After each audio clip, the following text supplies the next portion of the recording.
Alright, gentlemen, for this one, I'm not going to wear a gi, and we're going to demonstrate the fundamentals of wrestling and 3 basic takedowns. So I'm going to start by demonstrating the stance, the proper stance, and wrestling stance is the way to go when you're grappling without a gi, and it's definitely very useful even for MMA, because when we transition into the takedown, we got to use a good stance.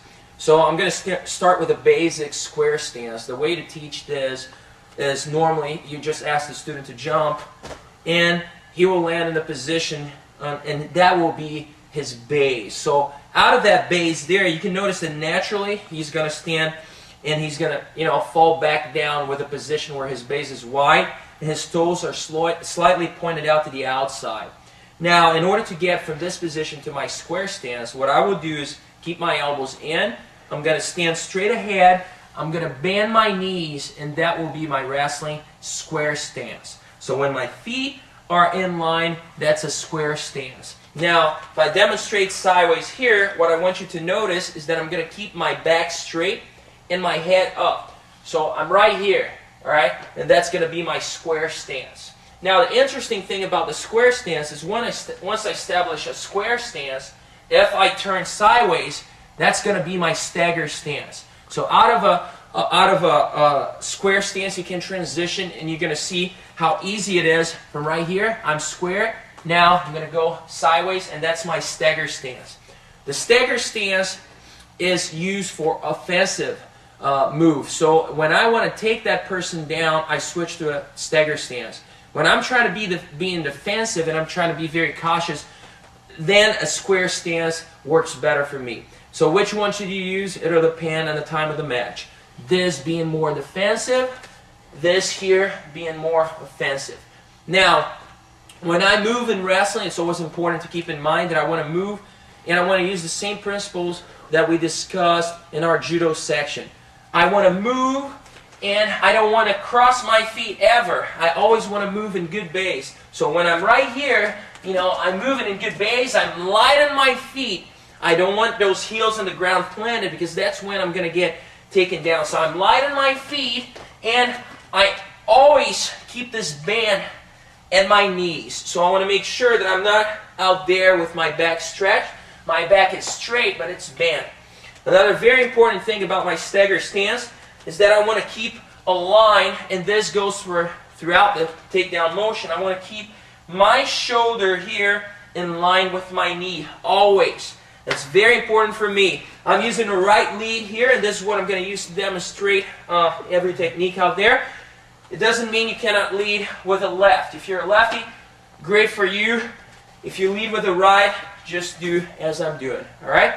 Now, the next step, once you teach your students the basic fundamentals of stance, will be to teach them how to move and then how to penetrate for the takedown. So every takedown out there in wrestling will consist of the following sequence. Number 1, good stance. Number 2, change levels, penetrate, and finish. So keep that in mind, and you got to understand it and repeat that like a mantra. You're going to go ahead and stance, change levels, penetrate, finish. So what is changing levels? When I shoot my takedown, I do not want to overreach, and I don't want to shoot directly towards his feet at an angle like this. This is a horrible shot.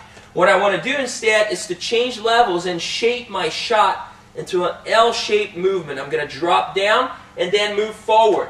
So when I'm right here, when I change levels, I change down like this. So once again, I'm right here, I'm going to change levels, I'm going to go down like this. This will allow me to be more stable, to be faster on my feet, to get a lot of forward drive out of my opponent, and it allows for a better penetration step, as we're going to see right now. So the first thing to learn before you get to the takedown is how to penetrate. So once I change my levels here, what I'm going to use for penetration is your inside step. So that's the simple step to teach your students. There are other steps. There's the outside step. You can do a double knee drop. But, the basic thing, if you're teaching a beginner wrestling fundamentals, is the inside step. So the inside step, or the drop step, I start on my stance, and I'm going to take a little drop like this. And you can see that as I'm taking that drop, I pound with my back leg there. my back leg will provide the drive to move forward and accelerate throughout my shot. So it's very important that I have that leg planted on the ground.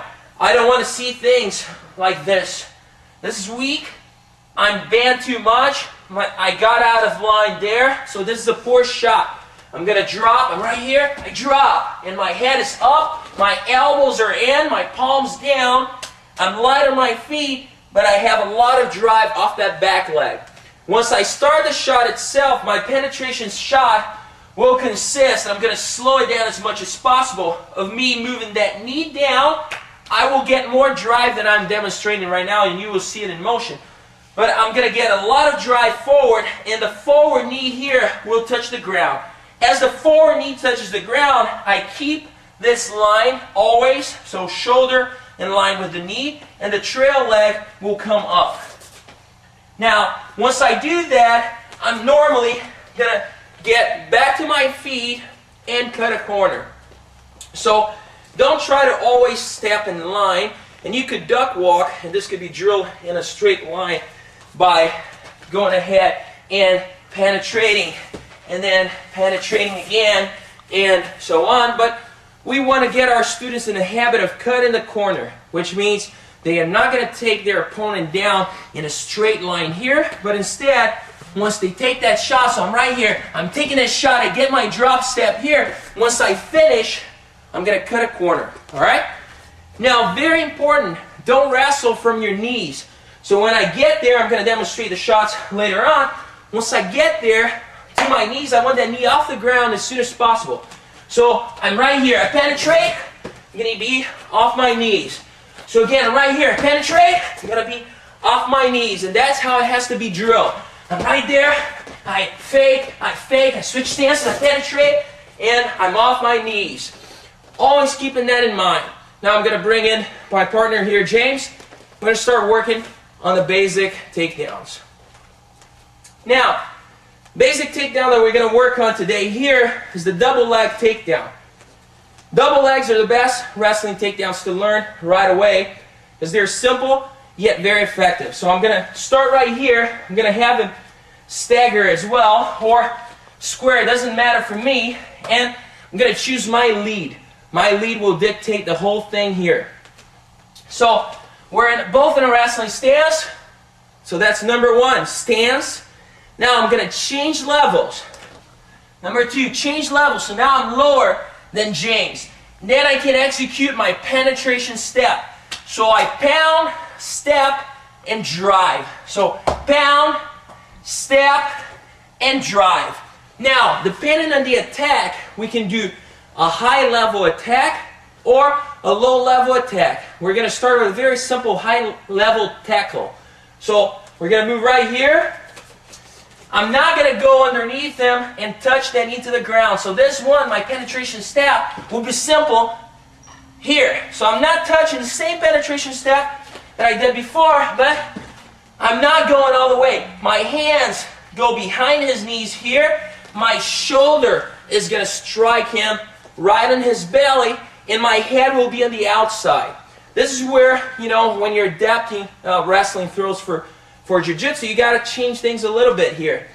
I got to come up with my shoulder on this side here and cover my neck.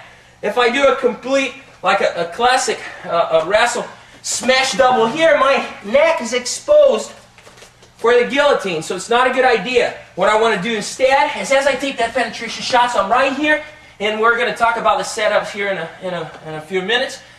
I want to make sure that that shot gives me some protection. So right here, my shoulder kind of curls in and protects my neck from, you know, being choked. And right here, my back is straight. I'm looking straight ahead. I get a lot of drive here to finish that takedown. So I go ahead and drive, and I finish. Obviously, we're not going to stop there. This is going to be one fluid motion. So right here, good stance. Every takedown needs a setup.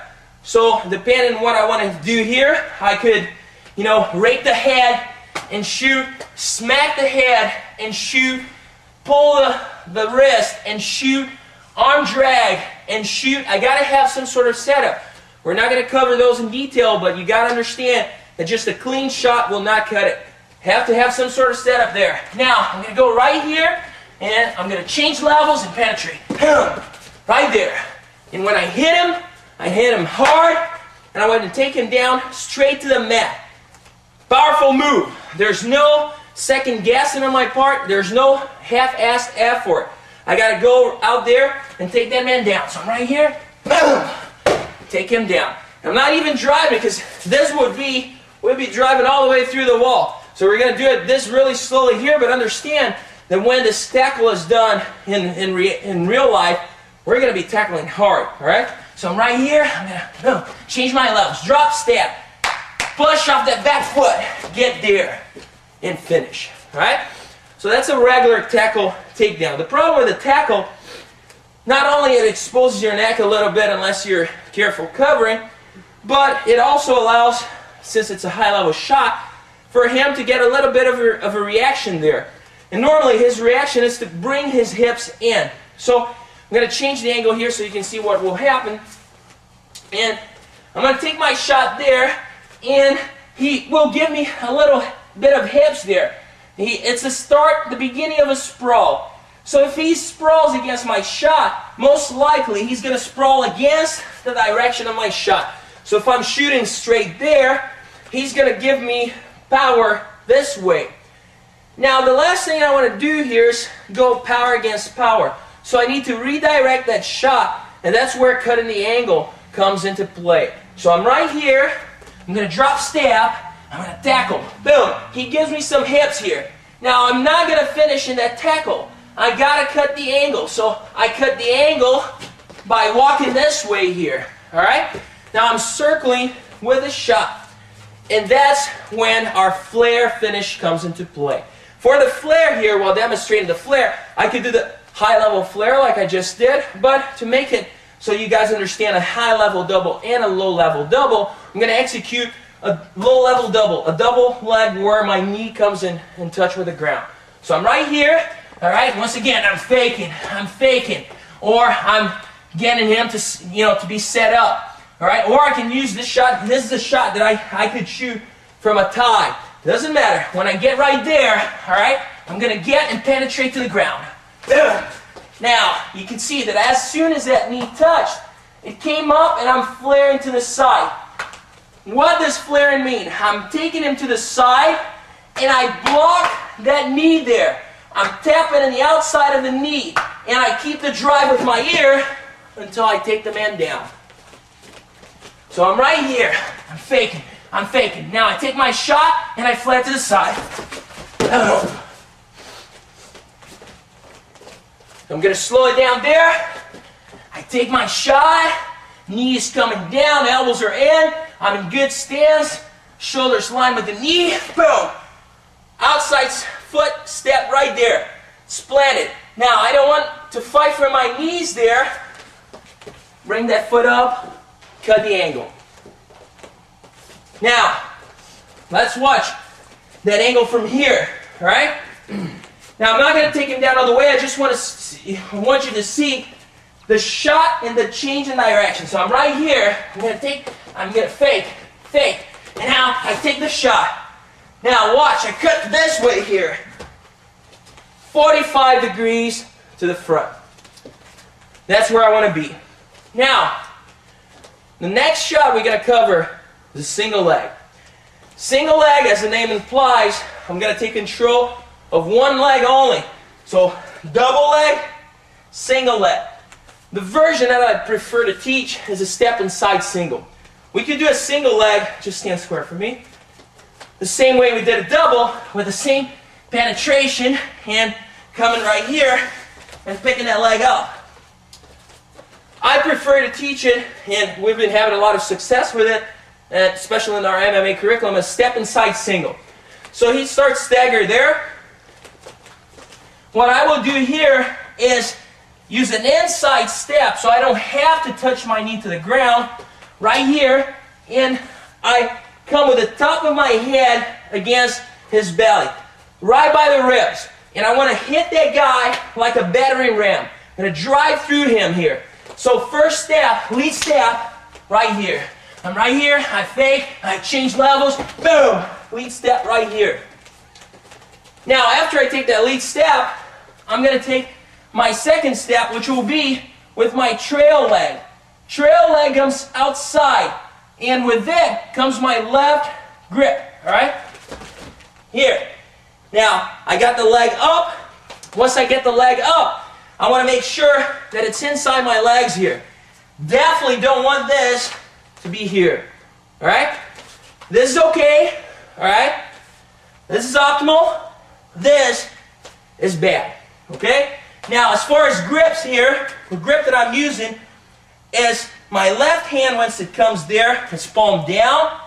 This one is palm up. I'm getting everything tight together, and I squeeze tight. No gap here. If I'm like this, he's going to whizzer me, which means he's going to get the overhook there and now create trouble. So, right here, stagger. I'm going to go hit him right there, like a battering ram. I want that guy hopping. Once I get to this position here, I can finish in different ways. I'm going to show you how to run the fight with it. So let's get some room here. Inside step, behind the knee. Battering ram with the head. Outside step, left hand comes into play. Palm down. Control your own hand. Now to run the pipe, I'm going to go ahead. This hand will let go. I'm going to control outside the ankle. This one here cups the knee. I'm going to go ahead and take a quarter of a turn here with my lead leg as I dump my shoulder into him. And I run the pipe. Right here. Bam. Right there. Right? Here. Right there. So, right here. Here. Right? Got it down. And run the pipe. Now, the last skill that we need to learn in wrestling here will be the sprawl with a go behind. So, my opponent shoots on me. The way that you need to teach the sprawl is by basically do it on your own. The way that I want to sprawl, if I have, say I have a left lead here to make things simple. If I have a left lead, chances are he's going to shoot towards my left leg. So, when I sprawl, I want to circle a little. Normally, unless it's mixed martial arts, I don't want to sprawl like this, you know, like a straightforward back arch. I want to create an angle. So I'm right here, left lead here. Normally he will shoot to the left, boom, right? Left lead here, boom, and bounce back, right? In wrestling, they prefer to have one leg extended, one leg bent, so that you can come back up and shoot against him as soon as possible. In jiu-jitsu, depends. Sometimes I want him to pay since he's wearing a gi. So, once again, it depends on the situation. When he shoots on me here, right? Now, go ahead and shoot. Yeah. If I have this sort of, this time a right lead here, I do whatever I can, but the key element here is not to try to hop back. So, keep coming. I don't want to do this, because his forward motion is better than my back stepping. What I want my students to do is to drop the hips to the ground, straight down. So I'm right here, boom, straight down to the ground. Squash that man, right? Place his face flat on the mat.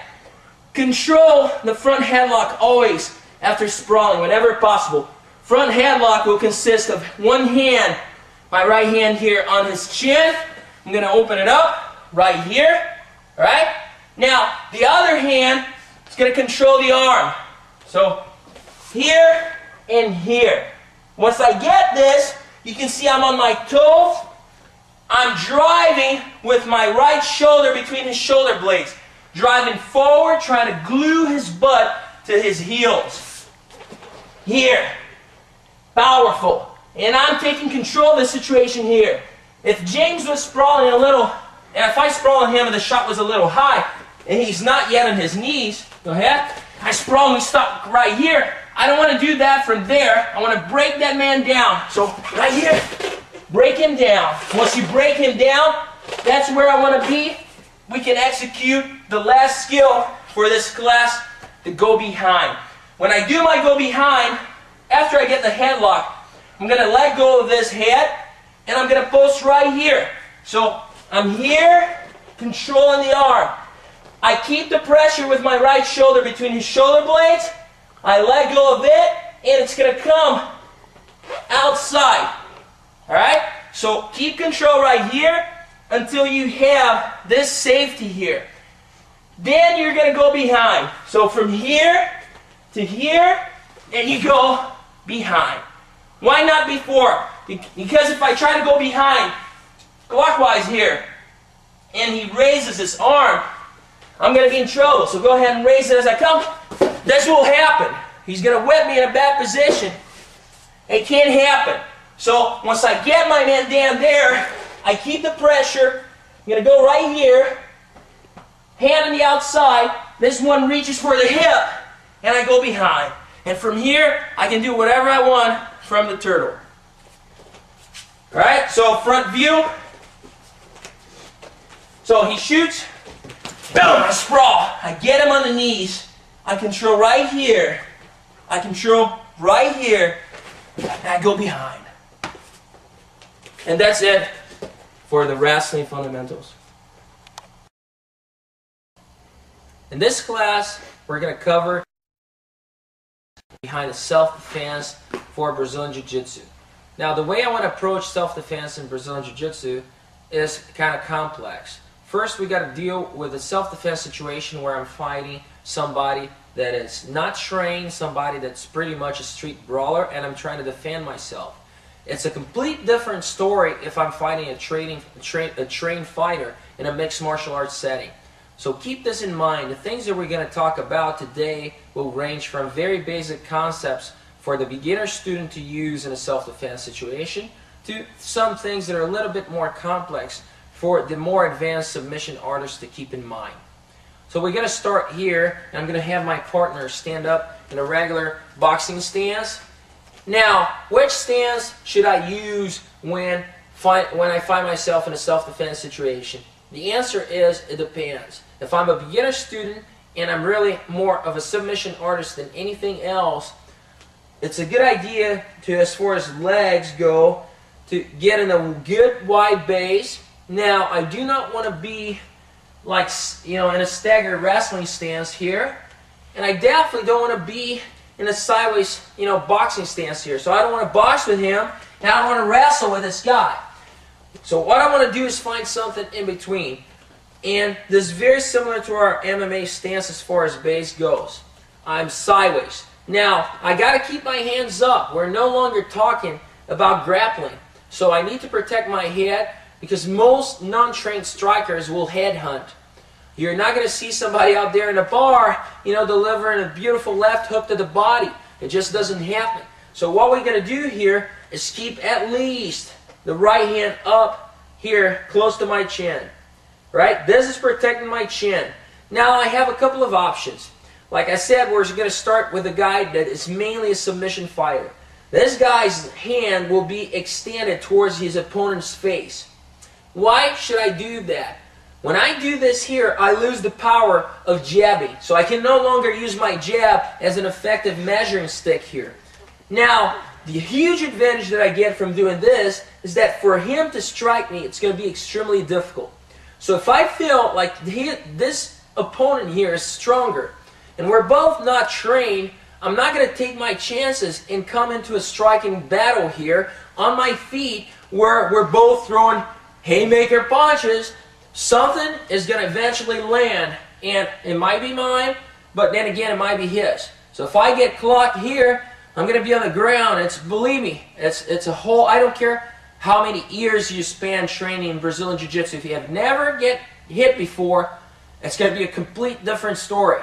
And that's what our infomercial for the class. Go look into our MMA curriculum. You're going to learn that there's a lot more to mixed martial arts than just knowing Brazilian Jiu-Jitsu. You got to adapt a lot of concepts. So we're right here. The basic submission artist will do this. It's going to make it harder for him to hit me. I'm not going to have my chin up like I have it right here, but inside a shell. I like to keep that in mind, and I want you to understand this idea here. My chin will be protected on the left side by my shoulder and by the fact that this hand is trying to smack him right here. it's very hard for him to reach me with strikes. Try to go ahead and strike. It's far away. Even if he does, I should be protected inside my shell. Because if he throws something over the top right there, it'll clip my shoulder. If he throws something over there with this side, I'm going to be able to block. My face and my chin always inside that shell. Now, this is one situation. Now, if I am a better fighter and if I have some striking ability, then sure, then I'm going to go ahead and box with this guy. This hand here, I don't want to lose the power of the hand. I'm going to be able to box and move, and use my strikes there very effectively. And to tell you the truth, it'll be a great opportunity to use a drunk brawler as a punching bag. Awesome. If he wants to stand up with me, and I've been training striking, couldn't find a better target. So keep my hands up, chin down, right here. Now, we're never initiate anything, so I don't want to see any of my students, and it's the philosophy in our association that we don't go out there. I personally don't drink, and I want to make this statement. I don't drink, I don't smoke, and I don't go into bars. Sure, why? Sure, I don't want to go into bars because you know what? That's when confrontation occurs. You got, a lot of testosterone in one room, a lot of drinking, you're asking for trouble. Alright, so don't go into this sort of environment. If you feel like there's some problems starting to arise, just walk away before a confrontation occurs. What we try to teach our students is that we use Brazilian Jiu-Jitsu, we use mixed martial arts for self-defense and professional fighting. If you want to compete, it doesn't prove anything to go out there and beating somebody that's not well trained. If he's not a trained opponent, and I'm talking about James here in particular, but if we're facing somebody that's not trained, it's no fun. It's like taking candy out of a kid's mouth. There's nothing to it. So that doesn't prove you're more macho, that you're a better fighter. Just proves, you don't have anything in your head. Be responsible with the skills that we teach you. That's very important. So we're right here in our stance. I want to introduce you to the concept of the gray zone. We talked about that in our takedown series, and this is very important in our self-defense class. The self-defense class is not about particular techniques. This is a class for you, the student, to have the opportunity to practice the closing range, to clinch from a standing position. So normally what we drill here is to have one opponent playing the aggressor and one opponent playing the Brazilian Jiu-Jitsu guy. If you're just a submission artist, you're going to use your submission artist stance. If you are a well-trained mixed martial artist, go for it. By all means, go out there and stick your jab out there. Now, what we're going to do here is to understand that I cannot get into the zone where he can strike me, and that's what I call a gray zone, without fully commit to a takedown. And there are only 3 stances where I use takedowns. Situation number 1, when I strike and I take him down, so boom, and I take him down. Situation number 2, when I fake a strike and then I take him down, I fake the strike and boom, I take my shot. Situation number 3, I wait for him to strike and then I take my shot. Those are the only 3 situations where I want to see people from our association taking shots. The worst thing I can do for myself is to stand right here, looking at his legs, and he knows I'm going to come. He knows I'm a jiu-jitsu guy. I want to take that guy so bad to the ground that I can't wait. I can't wait. I can't wait. And you know what? He can't wait to back up and beat me on my way in. So don't go right here and do the Superman dive. This is not a takedown, all right? Keep in mind that if you practice this like this, when the time comes and you're nervous and your heart is, beating on your chest, you're going to do the same mistake. So keep it clean during your practice. Practice it with good form, so when the time comes that you need those skills, they're going to be there for you. So the drill that we want to do the most is closing the distance. Like I said, keep those 3 situations in mind when you actually close the takedown. The next concept that I would like to give to you is that whenever you're inside the gray zone, you have committed yourself to the takedown. You don't want to change your mind while you're in here and back away, because now you're sitting duck for his strike. Once you cross this line, my friend, you're going to drive through this person and get them down no matter what it takes. Unfortunately, sometimes in a self-defense situation, you might get clipped by a shot or two, but that's part of it. I mean, we're not invincible here, and we're not giving you a format without any exceptions to the rules. Sometimes things just happen. But once we get here, I can tell you right now that you will increase your chances of getting hit if you back away and change your mind. So we got to have full commitment. This is something that will require mental toughness, because nobody likes to be there at that punching range. It's very easy. My brain is telling me, get out, get out. It's fight or flight. And my brain, believe me, he wants to fight. All right? He wants to move out of there. He doesn't want to fight. We got to train over and over again the situation so I can understand that I need to commit myself to take my opponent down. So right here, we're right here, I fake it, I shoot. Now, say I go out there, and I'm fighting, and I slip into some sort of substance. I don't know. Something on the ground, we don't know what it is, and, I take a bad shot. That's okay. I'm going to keep driving through. I'm going to take that opponent down. What if he's punching? If he's punching, once again, it's all about how successful you are in your mixed martial arts training. My advice for the basic submission grappler is to not get involved in the deflecting punches. So he's right here. He's punching at me, I walk away. He's punching at me, I walk away. Until I'm ready, when he's punching at me, to go under. The basic formula. Don't go out there. Now, if I'm a little better, sure, he's punching me, I'm going to deflect, I'm going to duck under, I'm going to bob and weave, and bam, bam. That's a different story. Now, if I'm not trained, don't try to be what you're not. If you're not trained, know that in your heart, I'm not ready to do this here, so I'm not going to do it, I'm going to avoid it altogether. Fist kicking, the same story, all right? If he kicks me there, if I don't know what to do, back away, back away. It's very hard to find somebody that will actually kick during a street fight. And if he does, it's going to look like a soccer kick, not a well-trained kick. Now, I don't want to try to catch those things, and I definitely, if I don't know what I'm doing here, I don't want to do something like this and get into kicking mode. Now, if I'm trained artist, just sure, bam, go out there and kick away, but that's a different story. Know your limits, all right? So that pretty much covers everything that I wanted to discuss here for our self-defense ideas.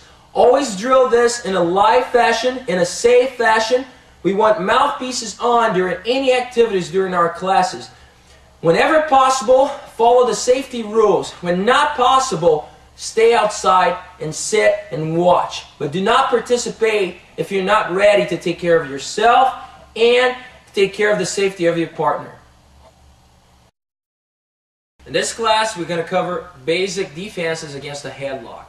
We're going to start with a basic headlock situation where my opponent will attack the headlock from behind. So James will go behind me and he will attack my neck. Headlock defense is all about drilling. The more I drill, the more this will become a natural reaction, and I'm going to cut my reaction time, and I will be able to catch my opponent with his guard down.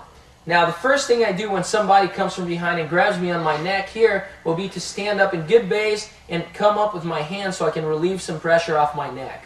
So right here, I'm going to get in good base, and by good base, I mean knees pointed slightly to the outside, slightly bent, my back is straight, it's a very relaxed position, I'm comfortable here. Just jump on the same spot. When you land, you're in good base for self-defense. I'm right here. What I will do is get control of that neck. So you can even go ahead and grab it tighter there so it's a little bit more realistic. If I stay here and I try to throw, it ain't going to work. Alright? So what I got to do is bring my first hand in and bring that arm and forearm towards my chest. I now have a gap there and I'm protecting my neck from anything.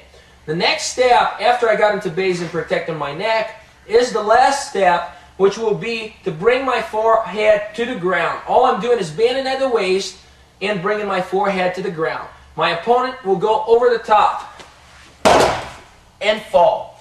Once he falls, depending on the situation, I just want to move away. If I have to defend myself, I have to defend myself. or I can simply walk away from the situation, or I can pursue the fight on the ground. Once again, he grabs, I get into base as I protect my neck, and he lands in the bottom. Now, the second headlock situation here is what we call the bouncer headlock. So he comes from behind, and he starts pulling me backwards. Now, he bent my back, so I can no longer resort to technique number one. What I will do here is to once again protect my neck at all costs. And as he's pulling me backwards, what I will do is time his movement and take a step behind his foot like this. So we're right here. He started to move here. I timed his step and took a step behind his leg.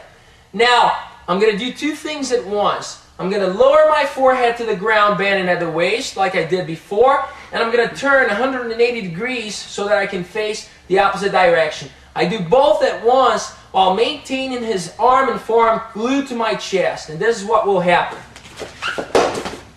He falls down. Once he falls down, once again I have the same options as before. Same situation, I'm right there. I get into good base, and he falls down. The third technique will be the headlock from the side. Now, we're going to have a bunch of defenses for this headlock, and every situation will depend on how fast I can react. If he grabs my neck here and on what we call a bulldog choke, if I can react fast, I'm going to get in my good stance here. If I'm able to get in good stance, that's going to make things way easier. Way easier than if he bent my head down. So get into good stance when possible. Now this hand is going to come over right here by the side of his neck. This hand here will come behind his knee. I don't need to grab anything because I'm not going to lift with my arms. I cannot lift him with my arms if he weighted 250 pounds here. So I just place it right here. Now I'm going to lift him off the ground with my hips. I'm going to bend in the deadlift position, and I'm going to squat that weight up. So right here, squat it up, and you can see that as I lift it, I move my arms from a vertical alignment to a horizontal alignment here, so I can guide him into the ground right in front of me. Once again, same options apply. Get into a good stance, and you're ready to go. Now we're going to deal with the opponent that grabs your head and pulls it down.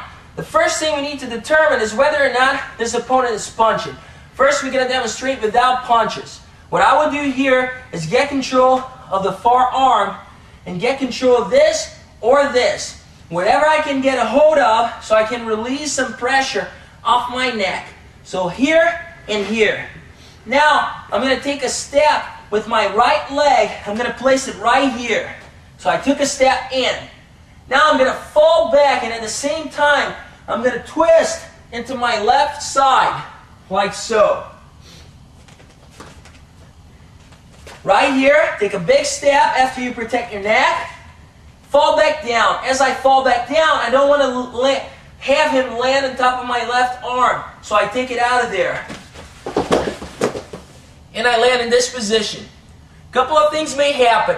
The wise person will break that lock. But sometimes, he's going to grab me like this. I'm going to go ahead and place my hand on top of the neck. This hand goes underneath, and now I apply pressure downward, like this here, while bridging up at the same time, and I bring my knee, my right knee closer so I have more power to get my back up. He will open. Once he opens, I have the same options as before.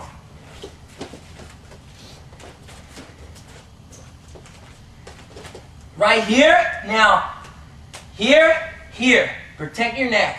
Take one big step, circle, frame if you have to, and get out of there. What if my opponent punches? Now, that's a different story. My opponent's punching here. If he brings his arm to punch, I need to shoot that arm through. in order to block it. Now, I can grab and execute the same technique that I just did, or I can grab the wrist, take one big step back, and move this up, like this. Now, take a second step back, and bend this person's arm behind his back. Now, I have control. I can take control of the situation, calm him down, or call for help, or simply walk away.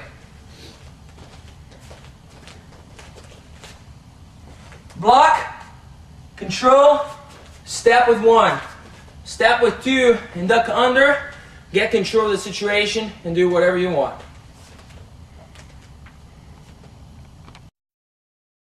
In this class, we're going to cover the basic standing guillotine, how to apply it, and how to defend it. Let's start with the basic standing guillotine here.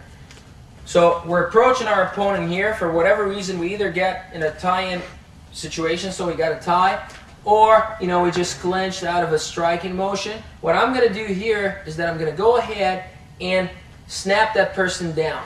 So we get close together here. I'm going to snap his head down, while at the same time, I don't want to snap him into my leg, because he's going to take a shot here and possibly take me down if he's a skilled opponent. What I want to do here is that I'm going to chop down, and at the same time, I'm going to bring this leg out at an angle, almost as if I was doing an European sprawl here. So right here, here. So once again, right here, here. Now, let's check it from this angle so you can see what I do here with my hand after I do my sprawl. So we're right here. We got a situation where we got some sort of tie. I'm going to snap that man down, not into my legs, but at an angle. And now, after I execute the sprawl, I'm going to drive my shoulder behind his back here, right between the shoulder blades, like this. Now, this hand is going to come in, like so. I'm going to get control of my hand. Remember, the grip that I want to use is this one here. I'm going to take one strong step here with my left leg, and now I got him in a good position to apply the standing guillotine. The way that I want to finish this lock is hopefully in a self-defense situation while staying on my feet. It's not a great idea to pull guard in self-defense. So I'm going to bring that elbow in, and I'm going to arch my back to get the tap.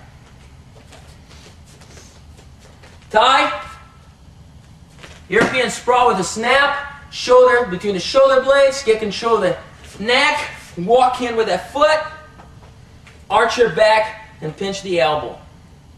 Now let's go ahead and deal with the defense from that technique. James has my neck there, and he goes ahead and he finishes the guillotine. He's starting to get to that position here. Now, this is not something good to happen, all right? So what we're going to do here is that I'm going to have him do it on the other side so you can watch from this angle. Now, I'm going to go ahead and plant this hand on top of his leg. This arm is going to go over the top here. Why do I do that? Remember, he's trying to arch his back in order to get the leverage. So if I'm heavy on top, I'm high on top of his back here, it's going to be harder for him to execute that movement. I protect in front of the knee in order to prevent him from kneeing me to the face. He can still throw the other knee, but it's going to be hard for him to hit me in the face with that one. Here. Now, after I do this here, I don't want to stand in front of him. I normally walk to the side because I don't want to have to deal with the knee to the groin right here. Now I'm going to take one big step, and my right leg is going to step through this way. I'm going to drive forward. So I'm going to drive all the way down to the ground, and I'm going to land with my head cushioned by his body. Here.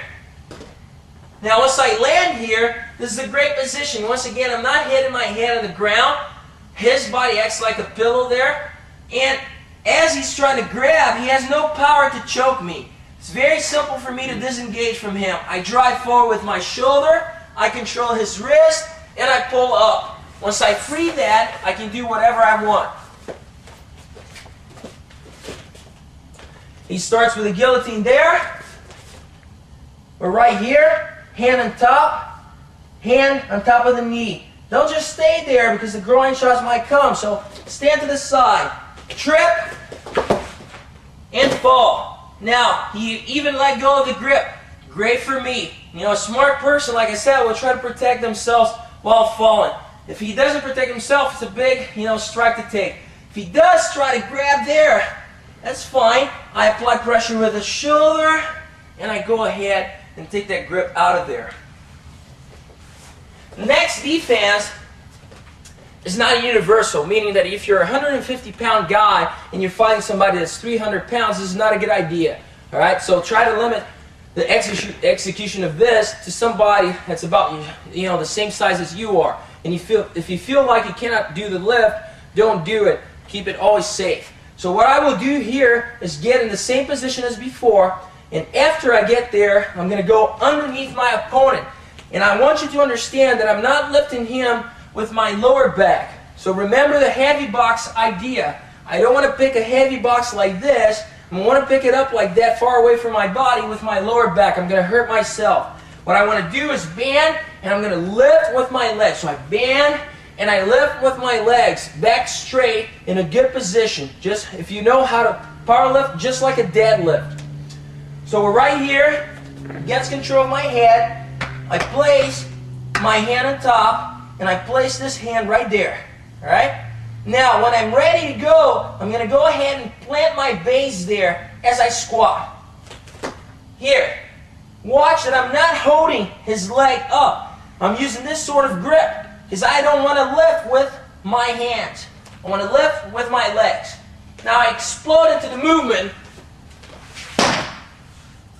and I take him down. Now, when I'm training, I want to make sure I don't spike my opponent on the ground. I don't want to turn him over with the head down and drop him. I try to hold him on the way down. You're right there. Get a good base, and drop him. So these are the basic techniques involved in the standing guillotine. Now, in this last two self-defense classes, we're going to cover some basic striking skills on the ground. Let me start by saying that in no way these classes are a substitute for mixed martial arts training. My goal in inserting those two classes inside our basic Brazilian Jiu-Jitsu curriculum is that I want to make my student able to defend himself on the ground with striking opportunities as well. So we want to give you an overall overview of the striking that happens on the ground in a real fight. Now, if you want to go further into this sort of training, you want to pursue MMA training without question. We're going to start by covering some basic ideas about striking from the mount. I'm going to have my opponent here on the ground, and I obtained the mounted position here. Now let's keep in mind that everything that we teach here, and regardless of which class we're talking about, it's only to be done in a situation of self-defense. I'm not advocating that anybody goes out there and uses these techniques against anybody. So be very careful with what you learn in the school. Try to keep in mind that when we do these things here in real life, there are consequences, and we got to be always aware of them. So we're going to start by discussing the mount position and how to strike from there. A very common mistake that most people will do is when they mount, they get desperate and they want to do as much damage as possible to their opponents. So what will happen is that they're going to get the mounted position, which is a great position, and they're going to start throwing horrible punches here. So they're going to throw a bunch of punches, and I'm going to use open hands here so I don't hurt him, but everything that happens here is not really hitting him hard. Everything is kind of being deflected. Sometimes I punch the mat, or I punch, even worse, the concrete if it's a self-defense situation. So that's not what we want to do, because we're going to be out of breath in about 30 seconds. This is also what I do not want to do in a mixed martial arts match. Sure, this looks impressive, but this flurry of punches is to be delivered when the referee is about to stop the fight. So if I want my ref to stop that fight, and I want to look good, I want to finish strong, sure, I'm going to fire away, but that's not a great, you're going to see that in most finishes where the guy is firing away too fast from the mount, half the punches do not even hit the opponent. So the first thing that we want to understand here is that when you land and mounted, I don't want to go ahead and punch without direction. Now, there are a couple of things that we can do to make this thing easier here. So the first skill, so to speak, and the first idea would be to control the neck and go ahead and punch right in front of where my hand is. So if you notice, I can close my eyes and I can hit where my hand is anywhere, and that includes inside, a locked room with no lights. So I'm not anymore doing visual targeting here of his head, because that head is going to be moving. I'm going to be moving as well. That's hard to hit. So I'm adding a tactile, point there where I know that I'm going to hit. All I got to do is hit above the hand and his head will be there. When I hit on the ground, I don't have the ability to twist my hips like I do when, doing stand-up striking. So I'm going to be bringing that hand back and using my power, the power of my whole body weight behind that punch, substituting for that hip motion. So I come right here, I want to make it count. I don't want to do, little taps on the side of the head. I want to come right here, boom, 1. Go out there, take my time, I'm in no hurry, boom, 2. So always delivering powerful strikes. Now, the next skill here, the next weighted strike from the mount would be to do a brushing motion. This is very interesting. When I start punching my opponent, chances are he's going to start covering up. And if I try to punch and punch and punch there, I'm not going to hit much. So here's what I'm going to do. I'm going to start punching. I'm going to drop down to the side and brush my chest to the middle. Let's see that slowly. I started to punch. I'm going to drop down to the side and I'm going to move to the middle. What I did there was that I forced his arm to cross. Now I can do a couple of things. I can keep that arm, held down with one hand. Now I have a clear shot, boom, at his head. I can go around and even go further, grab his wrist, and stand up. And now once again I have a clear shot at his head. Boom! Always remember that I want to avoid in a self-defense situation or a match, I don't want to strike that person on the top of the head or back of the head, because most likely I'm going to break my hand. It's a very, very hard spot. So avoid that. Always be careful. Now, we're going to talk a little bit about striking from side control. Side control is not the best position out there to strike from. It is a very dominant position, and it's very easy to hold my opponent down in side control. But normally when I want to strike, and this is different from Brazilian Jiu-Jitsu, I want to have both knees up. Hopefully, I want to be able to trap the near arm. So we're right here in this position, which is the traditional side control. I'm going to bring it up. I'm going to come right here. Now I can strike. I would be able to deliver hooks to the body, elbows to the body, elbows to the ribs, hooks to the ribs here, and on this side, after I control him, elbows to the head, forearms to the head. Don't punch to the head because there's not a lot of effectiveness there. I can also knee to the head and knee to the body. Alright? The last position that we're going to cover in this class is the knee on the belly situation. Now, this is a great position for striking. Why? Because I'm right on top of my opponent and I can bring my weight down with every single punch. Now, we got to keep one thing in mind when we strike from the knee on the belly, is that I don't want to overdo it with the hand that's on the same side of my opponent. My partner here is on my right side. Because if I do miss, and while he's shrimping, he's going to go ahead and get my back. So I want to focus, when on knee on the belly, on striking with this hand here. And every once in a while I can throw something here, but mainly the strikes would be with this hand here. Alright? And that about sums it up, what I would like to cover. Like I mentioned, it's not a substitute for mixed martial arts training. If you want reality training, the best way to go is mixed martial arts. Jiu-Jitsu gives you great self-defense skills. But to learn how to be able to punch somebody, kick somebody, knee somebody, to take them down, those are great skills that unfortunately Brazilian Jiu-Jitsu can't offer. In this class, we're going to follow up on our self-defense classes covering striking on the ground. So we're going to start with striking from the guard. Now, in mixed martial arts or self-defense, unless you're fighting somebody that's really inexperienced or you are extremely superior to this person on the ground, you don't want to find yourself in a closed guard position. It's not a good idea for the guy on the bottom to be in a closed guard. On the other hand, it is a great thing for me to be inside somebody's close guard, especially if I know that my submission defense skills are up to par. Now, what I want to do here from the guard is divide this guard range striking in 3 positions, and that's what I do with my MMA fighters. We're talking about the first range, the shell, and the shell is basically being low against my opponent, so close to my opponent that he cannot shrimp or move away, and still close enough to cause damage. So I'm trying to nullify his submission opportunities. I'm trying to be close, and I'm trying to protect myself. Elbows come by the hips to avoid and prevent him shrimping away from me. My hands are by my ears here to prevent him from striking me too hard to the side. Now, top of my head is still covered. In mixed martial arts, they wouldn't hit to the top or back of the head. In self-defense, it might happen.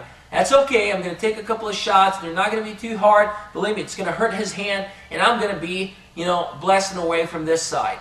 Now, the basic situation, there are many combinations where only, like I said, this is an overview and an introduction to striking on the ground. The basic combination here from this range, what I call the shell, is body-body-head combinations. So from here, body, body, head, or body, body, head. Now you can notice that when I'm striking with my right hand, my left covers up. When I'm striking with my left, my right covers up. So body, body, head. All right, now I use an elbow. Body, body, head. So that's the first range. Now if I don't want to be in this range here, I want to be in what I call the second range, mid-range here. So close range, mid-range, and we're going to talk about long range. The posture, all right? So the posture here is not a jiu-jitsu posture. Jiu-jitsu posture, I would be here with my back slightly tilted forward. If I'm here, if he strikes from the bottom, he's still going to reach me here. So that's not good. He has submissions and strikes from the bottom. I move here where he cannot arm bar me. He cannot triangle me from this range unless he's extremely good. And when I come in for my strikes, I can come in with power. So I can come boom, boom, boom. All right? Bam, bam, bam. Or bam, bam. So this is the mid-range. I can shift from mid-range, bam, to back to short range, bam. Back to mid-range, boom, boom. So I can change according to what I want to do here. The last range is a stand-up range, long range here. So in order to stand up, I control my opponent's biceps, get on live toes, and I stand up. All right? Once I stand up here, options are for him to keep the guard closed, which I love, since I'm going to go back in there and strike, or he can open it up. From here, in this long range here, we can do a couple of things. We can drop punches from above, Superman punches, so all I got to do is drop to one knee, swing the hand, so don't drop to both knees, just drop to one knee. So go right here, boom! Alright? My hand's still covering the opposite side, I'm right here. My hips, by the way, when I stand, move forward. I drop down, boom! I can use combinations. If he's right here, I can do this here, where I can brush to the side. So I brush, and I come back and boom! Or I can actually drop with my strikes. So we're right here. I'm going to go ahead, get an elbow ready, and I drop with both knees using my body weight behind my strike. Boom! So those are the 3 basic ranges from the guard. Now we're going to talk about striking from the bottom, which is a little bit more complicated.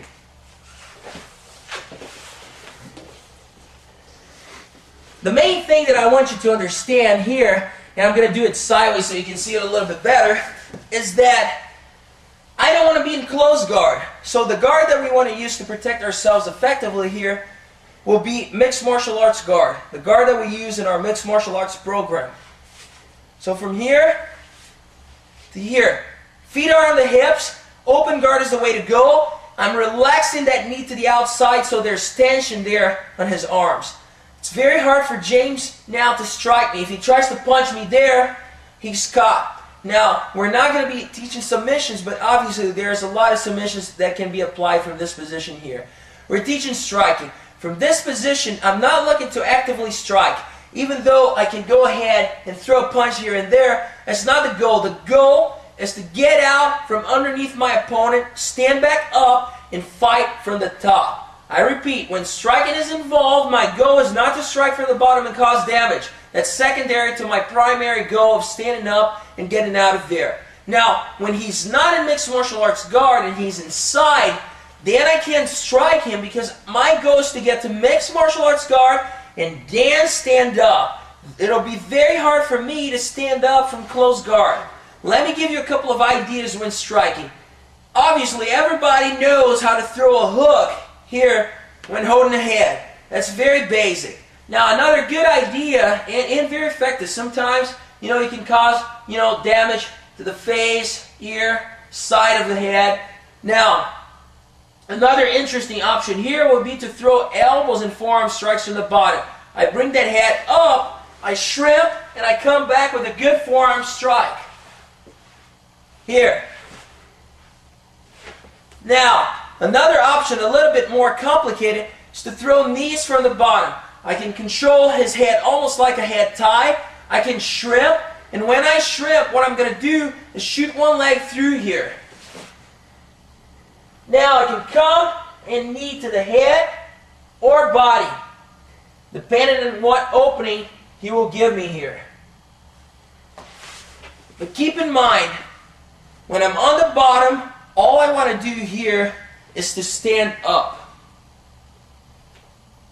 Now we're going to talk about attacking the legs and kicking from the top position and then kicking from the bottom position. Whenever I have my opponent on the ground and I'm still standing in self-defense of mixed martial arts, it's always easy to punish the legs here. So what I want to do here is to stand from a distance, and it's very basic. All I can do here is kick the legs to the thigh. So I go out there, I'm right here, and boom, I kick to the thigh. Now I can use those kicks to set up a guard pass here, so I can kick so hard, bam, then I can step through and go around. I can just simply hold on there and punish. So I punish. Now what I do not want to do here with this, and I'll tell you right away, is to get in close and try to kick from close, because then I'm within range of his kicks. So make sure that if you kick from the top, it is with a purpose. Stay outside, punish the leg, stomp to set up a guard pass here, but do not get too close, because that range is more damaging to you than anything else. If I do get close here, I'm aware of his feet, and I'm thinking about dropping with either punches or elbows. Not kicking his leg. I'm too close to generate any power. Now let's take a look at the opposite side of the picture. He's standing, and he's right here. He's going to get close here. How do I kick? Now when he leans forward here and he's close enough within my range, I can deliver a very powerful kick here. It's called a bicycle kick. We're going to show it standing, and I'm going to show you from the bottom. I'm going to place one foot on top of his hip here.